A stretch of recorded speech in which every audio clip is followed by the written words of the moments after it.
I don't know how many times you've tried to calculate a burn in a child, but the few times I've done it have been a nightmare.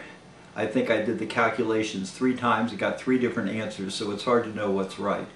As you know, you have to take into account the body surface area of the child.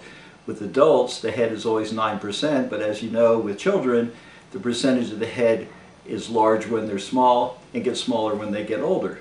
So every single body surface area component changes with age. In addition, young children need not just Ringer's lactate, but they need maintenance fluid.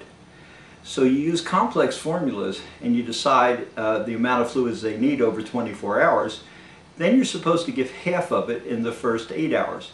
But the problem is you have to be caught up by 8 hours, so you have to take into consideration how many hours after the burn they are. So this is extremely difficult to do, and what we did is develop a standard automatic system that does all this for you. And so I want to show you how this works. Now we will explore the burn treatment link. This link contains graphic representations of different sized children, reflecting mathematically the changes in body surface areas that occur with growth. Selecting the burn part enters the correct percent relative to that size and utilizes that formula to calculate the fluid requirements for the first 8 hours of treatment. You will notice that for larger children and adults, only Ringer's lactate is needed, while small children additionally require maintenance fluids.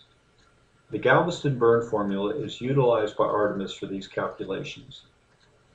I will now select a child whose weight is 16 kilograms.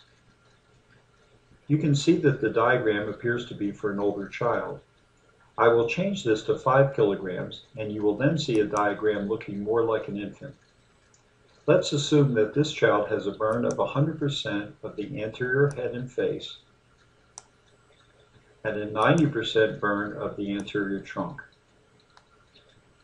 After the final input, I will enter the total, which is 21% based on that child's exact body surface. Assuming that we were 2 hours post-burn, you can see the appropriate amount of both Ringer's lactate and also maintenance fluids for the next 6 hours. Urine output is further noted at the bottom.